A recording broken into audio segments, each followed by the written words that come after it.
Hi everyone, and welcome to this event that is co-sponsored by the UK and a Changing Europe and Conservative Home. I should just warn people, in case something dramatic happens over the next 2 or 3 days, that we're pre-recording this on the Thursday. You're watching it on the Monday morning. So if something dramatic does happen, it's not that we chose not to talk about it, it's that we didn't know it happened because it hasn't happened yet. Something dramatic will probably happen.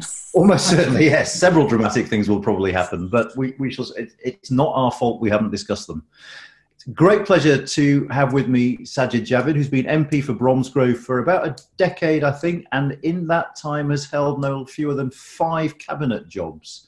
Last year, he was voted Britain's most influential Asian, slightly ahead of me. I was in the 50s somewhere, sadly, but there we go. Sajid, it turns out, I just read, actually, I spent this morning reading, and I would recommend it to all of you, a piece in the Spectator by Sajid's brother, when he talks about their crime-busting gang, which we might get back to later on, if that's okay. That sounds like fun. Yeah. And it's worth pointing out as well that Sajid has a bit of history at Tory party conference. I believe you got up at 7 in the morning to get front row seats for what turned out to be Margaret Thatcher's last speech. That's right, yeah. And I remember it well. Told off in 1990 as well for handing out leaflets against the decision to join the ERM? Yes, I was handing out leaflets and the title was ERM, a fatal mistake. Well, there we go. It's nice to be proven right by history. So if we can start, well, let's start with conference. What do you miss about Tory conference, seeing as we're sitting here in our front rooms on Zoom now? What is the thing you miss most about being there? Well, look, I mean, I think this year has turned out to call it an unusual year would be a huge understatement. Of course, it has affected almost everything. And so now, this is sort of conference, having a fringe event, I guess you could say. What I miss, I think what we'll all miss from it is that moment you can sort of look forward where you can get together with your friends, your colleagues, and debate, and just first of all just catch up with a lot of friends, Conservative friends across the country, and then just be able to debate and think about ideas. And for the government, of course, it's a fantastic opportunity to talk about achievements and present new ideas, and just that camaraderie, and even some of the sort of in the evening having a drink with friends. I mean, that's that socialization. I've missed that throughout this unusual period. I should say to you that if you're in my shoes and you end up having to go to 4 party conferences back to back, I don't miss the diet of Berocca and Panadol that's sort of over by the SNP one. But have you found the last 6 months frustrating, sort of watching from the sidelines? Do you wish you still had your hands on those levers in the Treasury at what is a remarkable moment in our economic history? It's been strange, of course, and.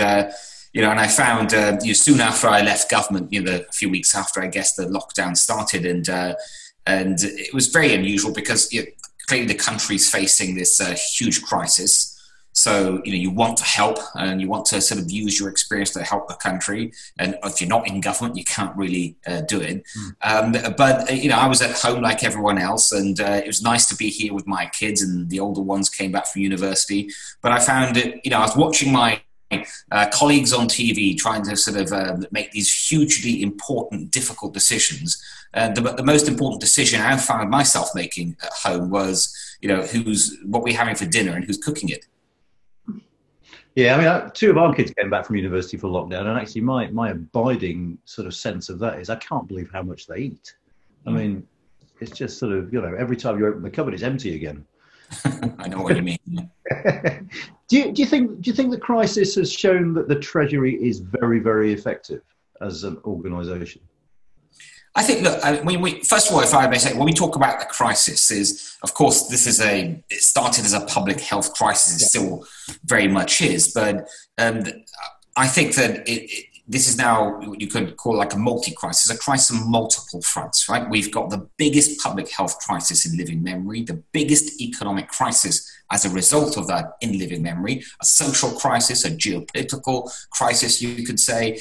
This is all sort of rolled up together. So for any government around the world, this is going to be one of the most challenging times you can imagine.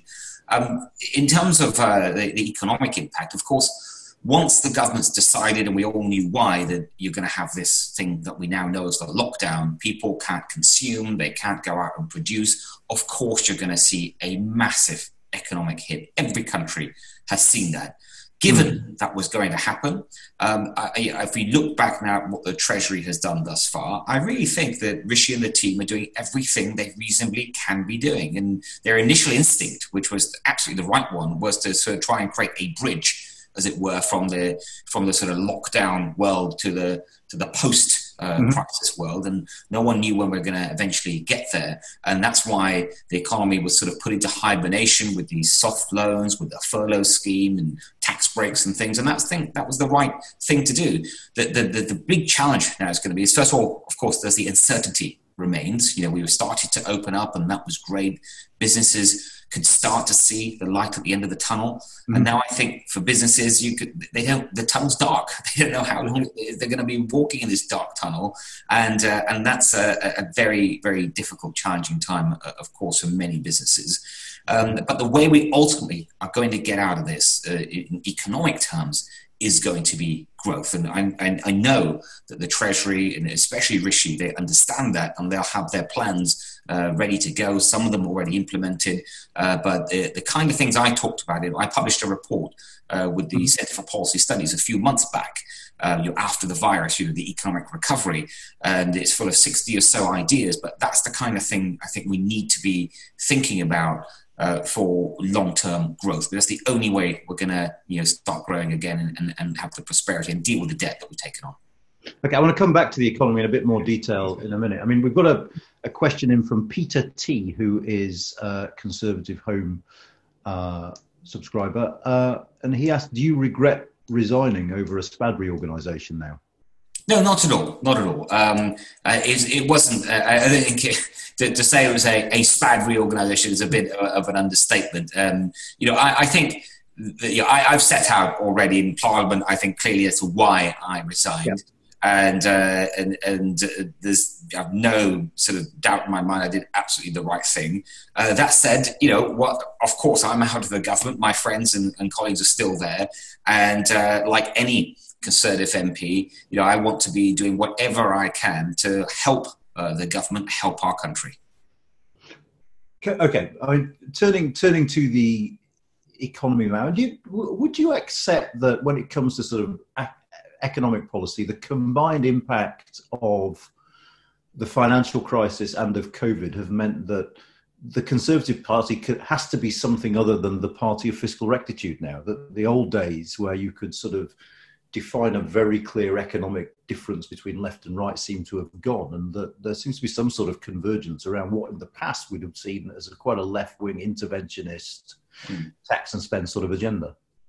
No, actually, I wouldn't accept that, because I think for people to sort of say that, they'd be confusing what I think is sort of necessary temporary action with something that they believe might become more permanent. And I can understand why people might say that, because again, let's go to this crisis. The crisis has necessitated governments around the world to do things that they otherwise wouldn't have contemplated. And one is spending on scales that we haven't seen before. And the UK is certainly not alone in that. I think every major economy in the world, whether it's the US, it's Germany, it's France, is taking sort of similar fiscal action.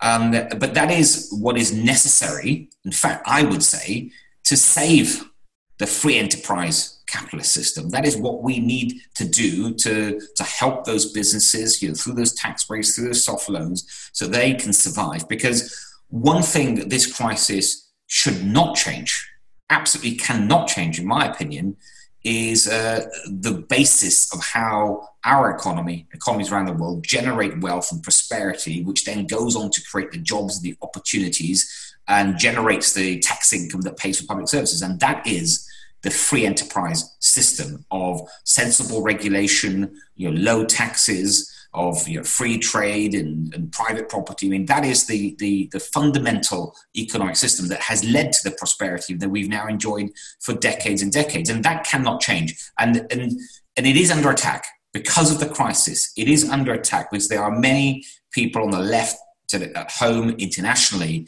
saying, look, if you can spend so much money, have a furlough scheme, for example, now, then why can't you do it all the time? Why do we need to have a crisis? There are people, the isolationists for example, that are using this crisis as a reason to say, look, perhaps we were too globalized and there was too much trade with economies like China and others, and had we just done more on our own, we wouldn't have been so exposed. And I think that argument is nonsense. So we mustn't let the socialists, the isolationists, draw the wrong conclusions from this crisis. But even pre-crisis, I'm going to push you on this a bit, even pre-crisis, it strikes me that the Conservative Party was moving in a slightly different economic direction. You can think about the whole levelling up agenda and what seemed to be a more expansive role for the state that the Prime Minister, and even before that, think about the 2017 manifesto, which contains some language about capitalism I never thought I would see in a Conservative manifesto. So things had been shifting before that, hadn't they? But look, I think let's start. You mentioned the 2017 manifesto. I mean, the 2017 manifesto was a rubbish manifesto, right? Obviously we know the result from 2017, and one of the reasons we suffered so badly in that election, just about held on to government, was because we had a whole bunch of policies that weren't conservative. Whether it was on social care and some examples that you gave, and the electorate gave us a kicking, and we deserved it. But we've learnt our lessons since then, and look at the election result. 2 years later, the biggest majority since Margaret Thatcher, because it was a proper Conservative manifesto. Now, turn to your point, and I know where you're coming from on spending. If we look at the last manifesto in 2019, when it came to spending, and obviously as Chancellor, I was very involved in setting out what that would be our case.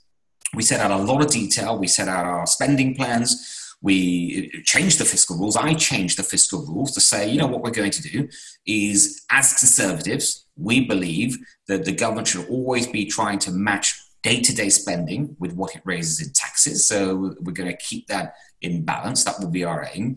But we are going to borrow more, indeed a lot more, for infrastructure investment. And I think that is a very Conservative decision when you have interest rates at record lows. Even, I know they've gone lower since then, but they were at that point at record lows. And the government could borrow, at the end of last year, minus 2% in real terms. It makes absolute sense to borrow for 30, 40 years and upgrade our creaky infrastructure, and that way, using that as an opportunity to spread opportunity, connect up parts of the country that have lacked in the right type of investment. I think that's a very Conservative thing to do. Should David Cameron and George Osborne done some of that? They did. To be fair, let's look back at 2010 with what they inherited. At that time, there was a global economic crisis as well. We were in the 2 or 3 years before that. We'd inherited a huge deficit, and they had to go about the hard job of repairing the economy, repairing the public finances. And there weren't easy decisions. But when it came to investing in infrastructure, infrastructure investment continued. I remember when George Osborne talking about how the Treasury then had advised him and said, you should cancel the Crossrail programme in London and that way perhaps save billions. But he knew rightly that this is a long-term investment. It's a long-term decision for the health of the country, and we're going to continue. So, I think that during those years, we've done what we can. There's a slightly unfair question coming from John Hollis to ConservativeHome, which I'm not going to ask you to answer the specific. The specific question is, what percentage of GDP should the state spend? I'm not asking you to give a figure, but would you agree that we're going to have a larger state going forward than perhaps you might have liked pre-crisis? Just the amount of investment we're going to be undertaking, the amount of post-pandemic spending there's going to need to be. We're just going to have to accept the fact the state's going to be slightly bigger than we might have wanted before this happened. No, I think for the next few years, we are going to see the state having to, in certain areas, spend more than you would have thought about pre-crisis. And let's just take a couple of obvious examples, but they're worth stating, is the NHS, the healthcare system, public health crisis. There's not only a need to have the resources to deal with COVID, but as we know, as the NHS has been stretched, There are other illnesses and problems and challenges people have had that will need to be addressed, your sort of backlog, so to speak. The social care system already was very strained, but given the vulnerability of older people, particularly those in social care, to the pandemic, I think changes will have to be made there. So there will be some areas, but equally, we should be looking at those areas where we can also make savings. Now, they might not necessarily be one-to-one, but a Conservative government should always be looking to see what money from the taxpayers can be saved and put back into their pocket so they can then go out and spend it as they wish. Not only is that morally right, but it's the best thing for the economy as well. And I think there's a strong understanding of this. And eventually, public spending will have to be brought under control. Rishi has been right to say he'll do whatever it takes. That was the right attitude to deal with this crisis. But he's also said, again, rightly, that we need to bring public spending back under control. It won't happen overnight, and it shouldn't happen overnight. You don't want to sort of blow out any nascent recovery by having a too sharp a change in public spending, but the direction has to be clear. We have to start heading towards a balanced budget on day-to-day spending. But the difference, I think, is that on capital spending, on infrastructure spending, we can afford and should actually spend more because, again, those record low interest rates, I think it is the right time to use infrastructure, use capital investment to make sure we meet our commitments, especially those around levelling up and spreading opportunity.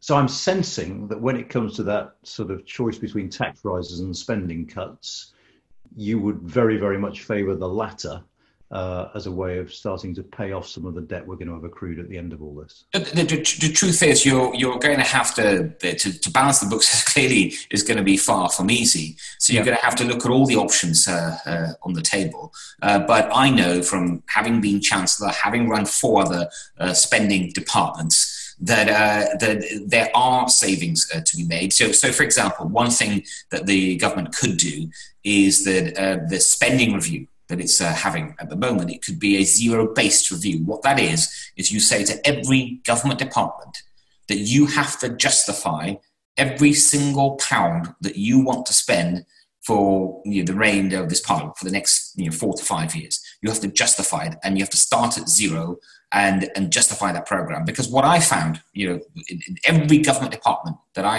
inherited and took over as Secretary of State, if you ask the officials for a spreadsheet, a list of every program that department is working on, the cost, the number of full-time equivalent people on it, how much has been spent, how much is programmed to be spent, you will find programs that are no longer necessary, perhaps a priority of your predecessor in a different time, a different age, or programs that can be done much more cheaply. And that kind of very focused review, I think, can throw billions in savings.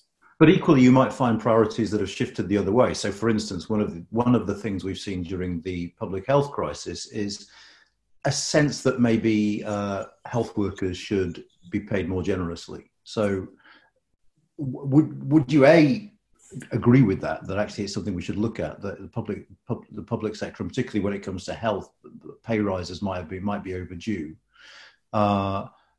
Is that something you subscribe to?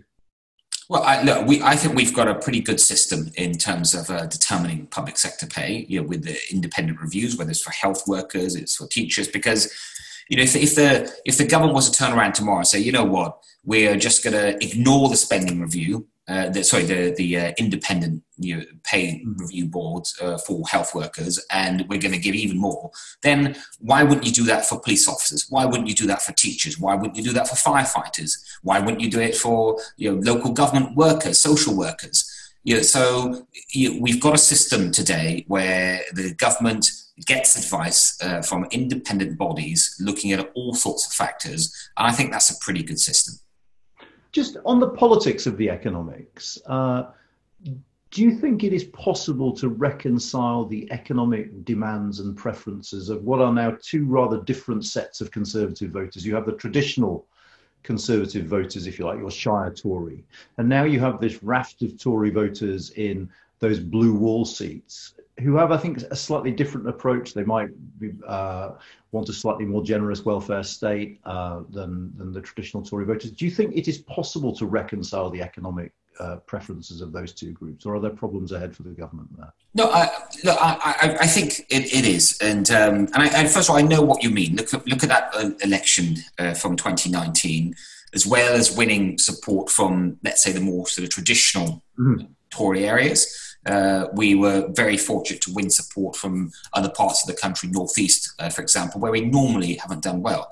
And I remember at the time the Prime Minister, and he rightly said this, that many people might, when they sort of you put a cross against the Conservative candidate in those areas, hesitated a bit. They might have felt they're lending us their vote. But they were doing that because we, rightly as Conservatives, were saying, as a country, as a one nation party, we have to recognise that the talent is equally distributed throughout our country, in the northeast, in the northwest, the southwest, everywhere, but opportunity is not. And as Conservatives, you cannot stand by and just see the southeast doing well and not the northeast, for example. And I'll give you an example. In the northeast, compared to London, the average wage is 30% lower. Yeah. Productivity measured by the ONS is 60% lower. Life expectancy is 3 years lower than London. I mean, that's a disgrace in our own country. And, if Conservatives aren't standing up for that and trying to spread opportunity across the country, then what are we for? So, I think my colleagues that are from the more, let's say, prosperous parts of the country absolutely understand why it is very conservative to think about the whole nation and think about spreading opportunity, because ultimately that is the benefit for all of us, not just those regions of the UK. Even if this includes some sort of fairly serious redistribution and government spending, is that traditionally Tory? I mean, it doesn't sound like a sort of traditional Conservative. Well, I think it depends what you mean, but let me take an example, which I think is very Tory. Infrastructure investment. Let's just take that as an example. If you live in Croydon and you want to travel into central London, right, you might actually wonder why at the moment with all the social distancing and stuff, but believe me, people did used to do this thing called commuting a while back. If you want to move travel from Croydon to London, it takes 15 minutes. Yeah. And there's a train every 10 or 15 minutes. Yeah. If you want to travel from Lee, which is just outside Manchester, the same distance actually that Croydon is from London, Lee is from Manchester, it takes about an hour and 10 minutes, and there's a train, you'll be lucky to get a train every hour, right? I mean, that is just an example of how you could make very sensible infrastructure investments and changes that spread opportunity. People can move around. The Northern Powerhouse Rail proposals, which I'm a big fan of. This is about connecting up our great cities of the north. We've done a lot of this in the south, but we just haven't in the past. Successive governments haven't thought about every part of the country. And the other thing, if I may say, and I think that needs to go alongside this, is more devolution of decision making when it comes to infrastructure, when it comes to skills investment. We should be more trusting of local people to make decisions about how around their daily lives, and that's why the last conference, to White Party conference, at the last conference, I announced on the stage that the government will be publishing a new white paper on devolution, on English devolution, and I can understand why we haven't got around to that with COVID and everything, but that should be a priority, because I think that is also key to spreading opportunity and getting the right investments across the country. I know you're passionate about the skills agenda, and I will come back to that. But actually, on what you've just been saying, this doesn't strike me as a government that's overly keen on giving power to others. Do you think the devolution agenda is going to get anywhere under this prime? No, I do. Look, I'd have to disagree with that. I announced that white paper as Chancellor with Boris Johnson as Prime Minister, and I can tell you he's absolutely behind the devolution agenda. And that might mean we end up creating more mayoral combined authorities. There might be different types of combined authorities. There does need to be, I think, a fresh look at local government and how it's set up. We are very fragmented as a country when it comes to local government, and with multiple layers that can be quite confusing. But I think that should all be looked at together with devolving power. I'm going to resist the temptation to moan about the fact that there isn't yet a Yorkshire mayor, but we can get that soon. I want to talk a little bit now, if I may, about race, because it's something else that you sort of talked about. I re-listened the other day to, and I recommend this to people, the fascinating podcast you did with Nick Robinson, when you talked a little bit about this. I mean, I suppose the first question is, have you ever found that your race has been an impediment to progress inside the Conservative Party? I can't say I have, no. I mean,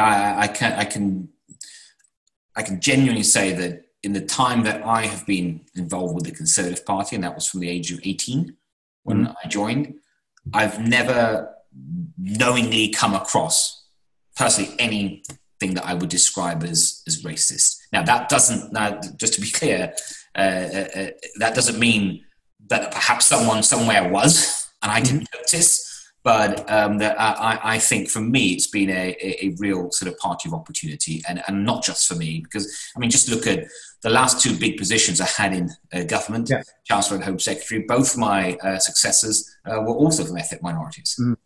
I mean, let's flip that question on its head. Why is it that Asians seem to do so well in the Conservative Party? I mean, if you look at the front bench now, I mean... Oh, no, I don't think it's so much about whether they're Asians or...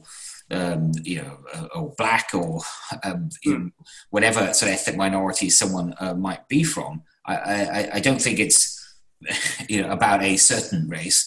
I think that what we've seen, especially starting with David Cameron, but continuing with Theresa May and Boris Johnson, is a party leadership that honestly doesn't care about what your background is, what your race is, what your culture or religion is. What matters is what you've got to bring to the table, and that's a very conservative value.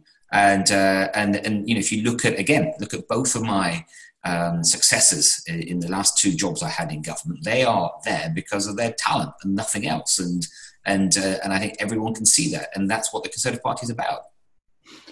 Now the Dayton Review for the Institute for Fiscal Studies found that if you control for age and geography, British Pakistanis are almost 3 times more likely to die from COVID as white Britons. Why do you think that is? And is it something we ought to be thinking about and addressing going forward? Is there a broader public health issue? I don't know. I mean, I don't want to speculate. I'm not an expert on that, but I can, from what I've observed and when I have spoken to experts, what I've been told, because it is something that is concerning. And I think it's fair. It's not just British Pakistanis from the BME community that have suffered disproportionately from COVID. The same, I think, is true for people of Afro-Caribbean background, for example. And that is of concern. And that's why I think it's right that the government has said that they are looking at this and investigating this. But I think it will turn out it has at least something to do with the fact that I think that people from the BME communities are probably more likely to have frontline jobs, whether that is in the NHS, in social care or caring for the elderly, and also more likely to live in more sort of dense urban areas as well, which sadly there's been seems so far there's been a higher infection rate. It might also be, certainly you mentioned the Pakistani community, and I just know from thinking about my own family and friends, there could be a higher prevalence of things like diabetes and things, these underlying illnesses, which also might have an impact. And this is important. So it means that as the government tries to sort of work out how to best protect the population, you absolutely will need to take into account those that might be more vulnerable and make sure you're sort of you've got some tailored response to that. I have to say, on a lighter note, I read this wonderful thing in a paper the other day about this Indian wedding organizer. You could almost hear the tone in their recorded words where he said, well, you can't possibly expect me to arrange a wedding for less than 500 people, COVID or no COVID. I mean, well, that's true. And actually, Anand, on a I guess a less positive note, one thing I will also say, in the last couple of months, I have just heard from the friends and connections I have, of your illegal weddings, in effect, continuing with maybe not 500 people, but with 50 or 100, but clearly breaking the rules. And I'm not saying for a second that only happens in the Asian community, but I just happen to know that this has happened in Birmingham and other places, in Manchester. And so people also, need to understand and take responsibility for themselves, for their own community and those around them, and understand that these rules are there for a reason and you can't pick and choose. Yeah. I don't know what it's like in your family, but in my family, the phrase "yes, but it's family" is a sort of catch-all justification. Just sort of expanding the race discussion a little bit further. Yeah. What were your thoughts when you saw the statue of Edward Colston being taken down? They're a mix. I mean, first of all, I thought that no matter what the reason, no one has the right to take the law into their own hands and destroy private property. We are proudly a country of laws. That means a lot to me, and I think to most people. And I just don't think anything justifies that kind of vandalism, no matter how sort of strong your feelings might be. Edward Colston himself, having, as you say, come from Bristol, it's someone I knew a bit about from schools, from friends.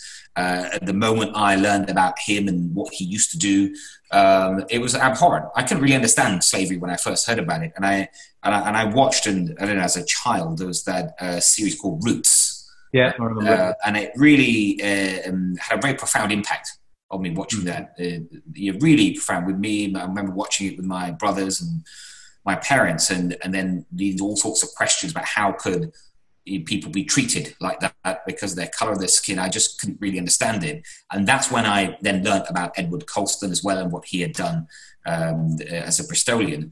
And so, I think he's an abhorrent man.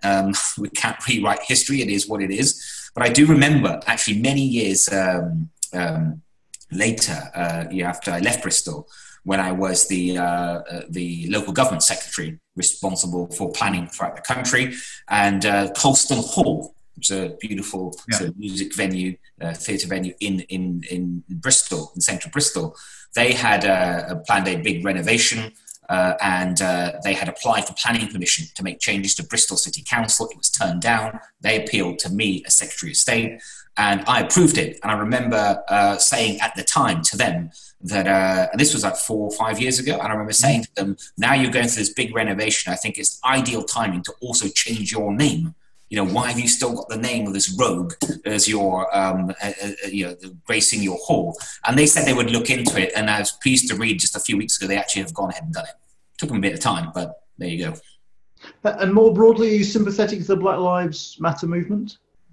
I would, if I may, I distinguish between the Black Lives Matter movement and the fight for racial justice. And I'm not sympathetic to the actual organisation, Black Lives Matter. I think it's a sort of neo-Marxist organisation that wants to overthrow capitalism, get rid of the police. And I think the organisation itself is not a force for good. I think the movement of people, whether through demonstrating or other ways, for fighting for more racial justice, of course, that is important, and I understand why. I mean, Britain is not the United States. First, I said we're not the United States, and we've got a lot to be proud of. But also, I'd be the first to say that we've still got work to do. The things that we can point to, where we've learnt from the past and made progress, like after the tragic murder of Stephen Lawrence and the Macpherson report and the changes that led to. But, if we look at our prison system, the disproportionality in terms of black inmates in the UK is higher than the United States. So, we've got to still do work. And that's why I supported Theresa May, for example, when she launched this work that was called the Race Disparity Audit that Boris Johnson has rightly continued. Is to try and, let's get the facts, let's get the data, and then let's learn from it and see what more we can do. I have to just tell viewers, on the occasion when you got that most influential Asian, you picked me to the post of that. Well, it sounds like you've been pretty wounded by that. Well, yeah, I carry grudges. I can't help it. Well, but you just got to work harder for it. I remember you made a hilarious speech, and one of the things you said, I'm just going to tell this story. A deliberately hilarious speech. you were saying you're often confused with Sadiq Khan. Yeah. And I think you told the story that you'd gone into the Home Office one day during Black History Month and picked up a copy of a book, and the author was there signing copies of this book. That's right. You took the book, got your signed copy, got in the lift, opened it, and it said, "Dear Sadiq," which I just thought was... Well, not only that, I made a speech in the Home Office, obviously as Home Secretary, and the author of this, I wouldn't say who it is, but he actually came and said, "Oh, you're amazing, you're an inspiration, this and that." And, you know, it's not unreasonable to think you're in the Home Office, you're making a speech, you are the Home Secretary, he probably knows who you are, right? And then, yeah, right, I got this book, I got up to my office, and then opened it and said, you know, "Dear Sadiq, this is for you, really happy to meet you." You know, I'm sure Sadiq gets confused the other way around. That's fantastic. I mean, actually, it's worth pausing there for a moment, isn't it? Because, you know, you're the first ethnic minority Home Secretary. You're taking over the Home Office in the wake of Windrush and all of that. I mean, it's quite a remarkable moment, isn't it? Did you feel that sort of sense of... Yeah, you know, I did. Look, it was I think I'm right in saying it was the first, at that moment, I was the first ethnic minority person to have a great office of state. And so obviously there's a significance to that moment. I didn't spend too much time thinking about it. It probably lasted a minute or so because I knew I had a big job to do. And obviously, and as you said, it was during the Windrush crisis, and that's probably the reason for the change anyway, why my predecessor had left. And it's something naturally I took very, very seriously. And it was the whole Windrush scandal, because that's what it was. It was just another example of where under successive governments, we need to learn, do better in dealing with matters of race. And I don't think for a second that was, if I look back at the Windrush scandal, the sort of the bad treatment, as it were, of that generation began with a Labour government. It continued under Conservative governments. It wasn't based on race in any way, but there were the unintended consequences of certain policies. And we just need to think a bit more carefully about things like this in the future. I mean, one of the many interesting things in the Wendy Williams report on Windrush was it pointed to a sort of what they claim was a lack of understanding and empathy in the Home Office when it comes to Commonwealth citizens. Did you detect that? Do you have any sympathy with that view? I know what she meant. I mean, I appointed Wendy Williams. I think she's done an excellent job, and I read her report afterwards. And I wasn't Home Secretary anymore, but and I think she made some fantastic recommendations, and I know Priti will be taking up many of them. I don't think it was officials in the Home Office sort of sitting there thinking, "Oh, they're from a Commonwealth country, we've got to treat them differently from someone from, say, the US or something." I just think there was just also a lack of understanding of the countries that people were coming from, the history of that country. So for example, I remember meeting someone from the Windrush generation who'd lived here almost his entire life and come here, I think, age 13, 14. And when he came, actually, even as a child, he actually had a passport. Many of them didn't have passports. If they came as a child, they came with their mother's or father's passport. But in his passport, it was stamped when he arrived in the UK, citizen of the United Kingdom and her colonies. Right? And so you can see why this person thought he was British and was a British citizen just like everyone else. But in the law, because the law had changed so much, he wasn't. And I think Home Office officials should have understood that when someone like him, presents his passport that he'd kept all those years and says, "Look, this is why I'm British," and rather than just throwing the law at him, should have actually understood and said, "Well, actually, let's wait a minute. We can understand why there's a misunderstanding here." And rather than accusing them of doing something wrong, because he hadn't done anything wrong, they should work with that individual to resolve the situation. Do you think the Home Office is reformable? Do you think it is possible to change the culture? And just to add a question on the end, do you think one way to do that might be to have a separate department for immigration? First of all, I do think it is reformable, and it's not just I think that. I think some reforms, significant reforms, have already been made, and I think they're already showing results. Some that I started, some that Priti has rightly started.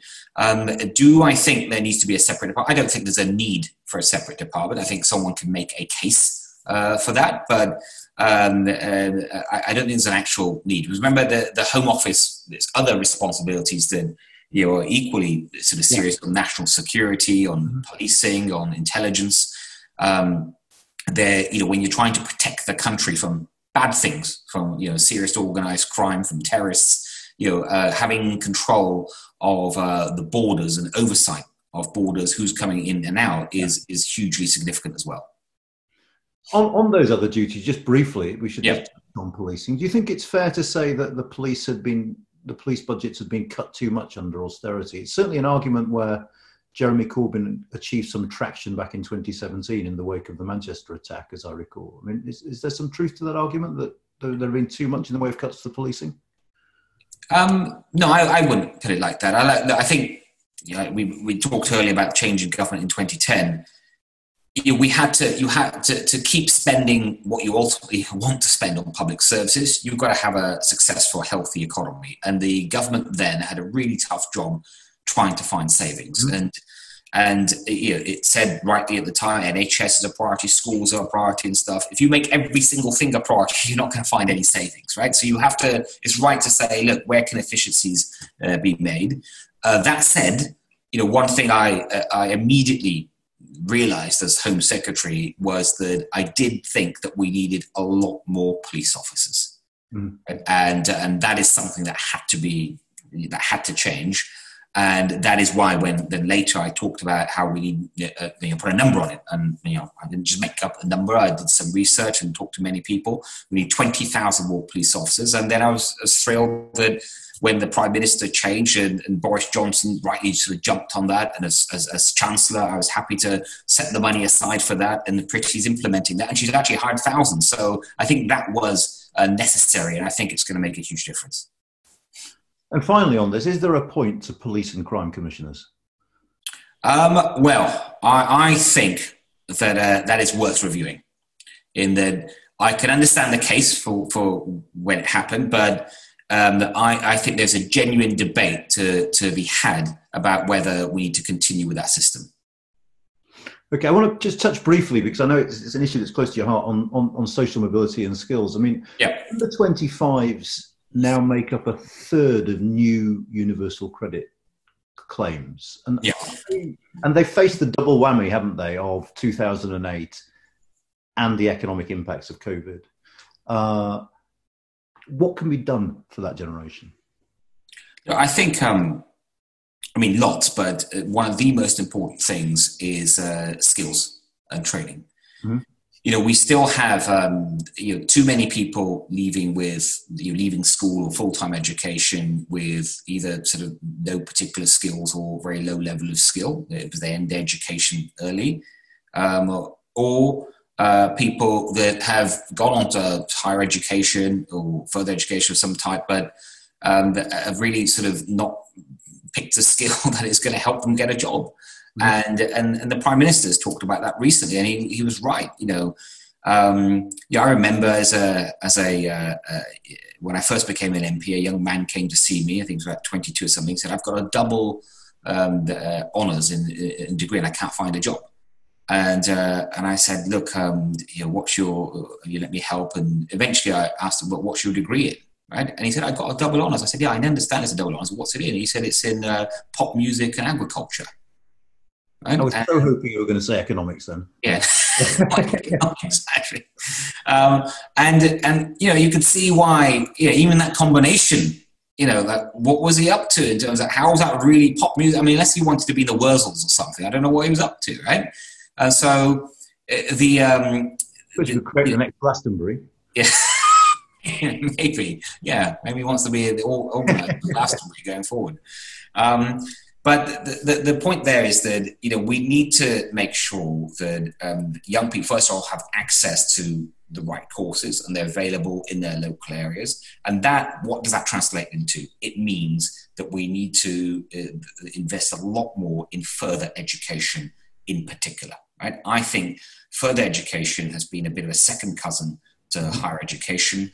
I think that we sort of, as a society, we're a bit snobbish about this. And, someone goes to university, perhaps your university or something, and they graduate with these nice gowns and take lots of pictures and it looks great. But what about the guy who's gone to a college and done a fantastic engineering apprenticeship or in plumbing and things like that? Those are equally important skills. And the government started to do a lot about this, particularly Boris Johnson. Look at this announcement recently about the lifetime skills guarantee. Absolutely the right thing to do, but we need to go a lot further.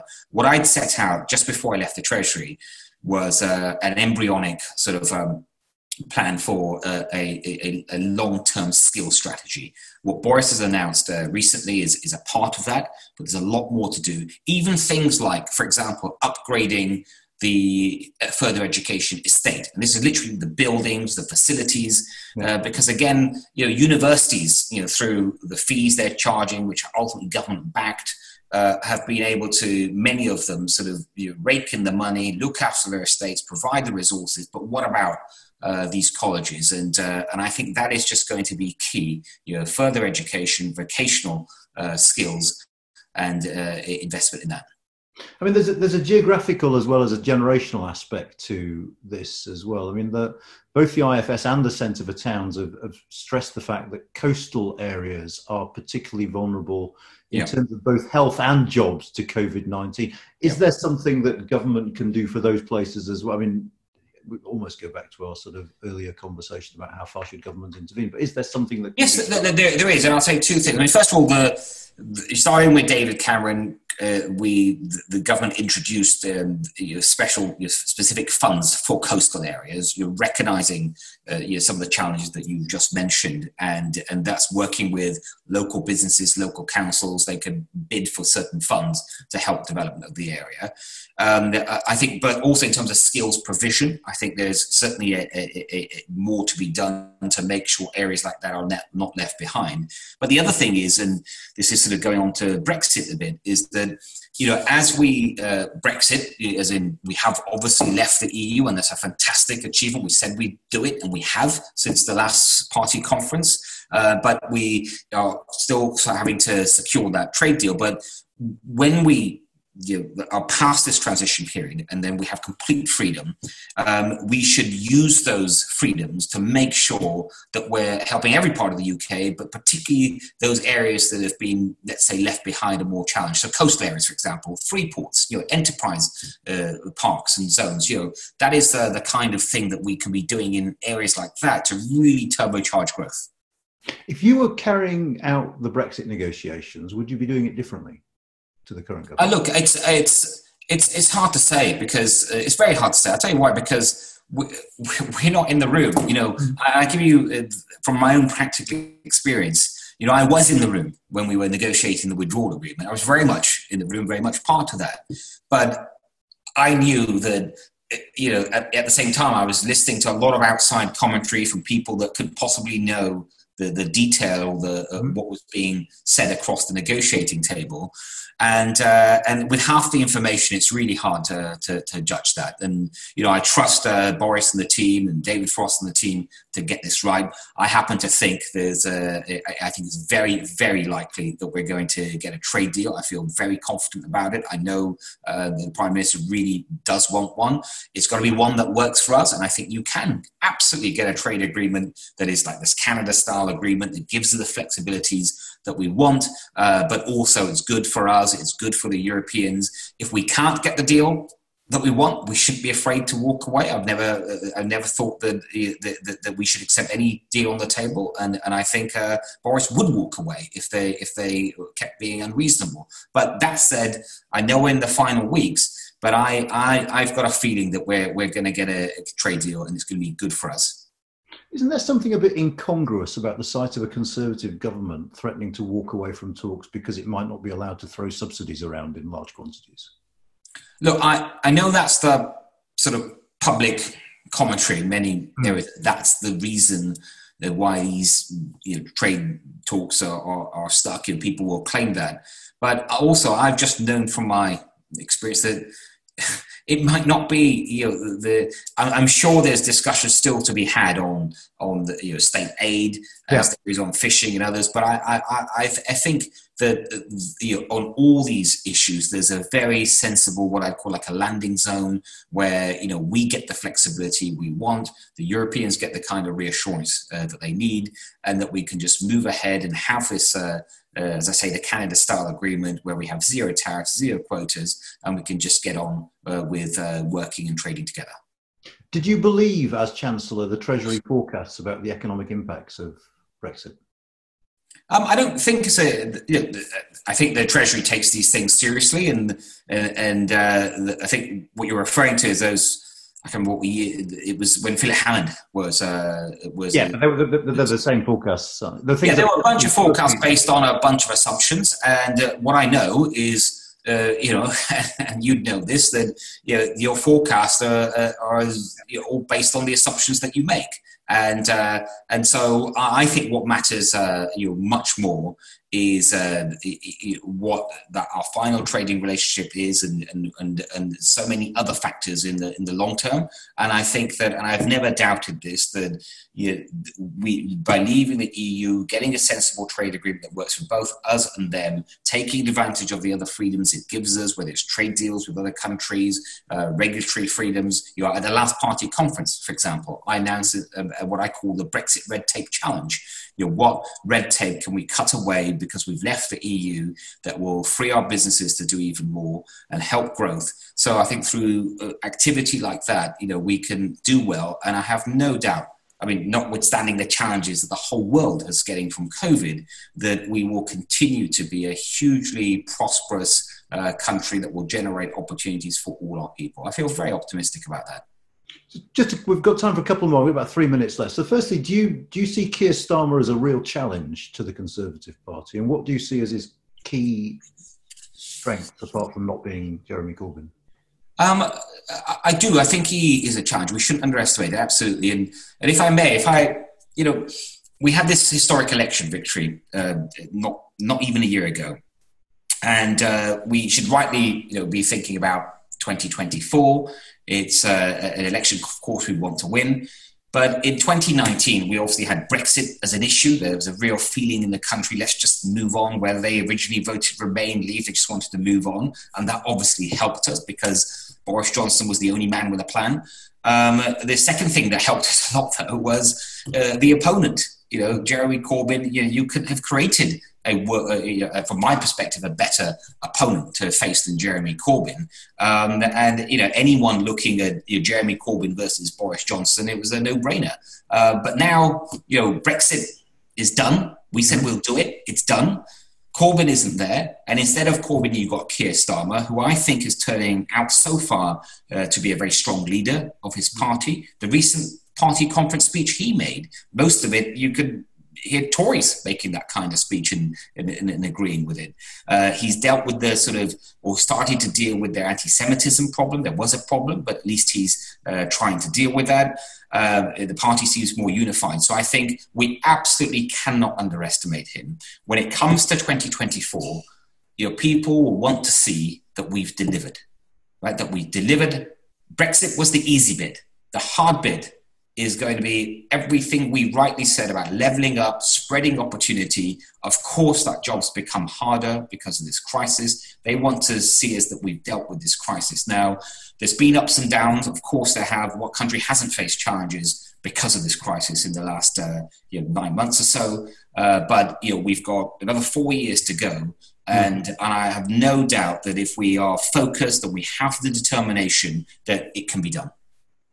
Okay, we're just about out of time. There's one more question I want to, and this is purely my own curiosity rather than anything the audience might be interested in. I read some rumours at one point that you were being tapped up as a potential Conservative candidate to be Mayor of London. So, two-part question: is that true, and do you regret saying no?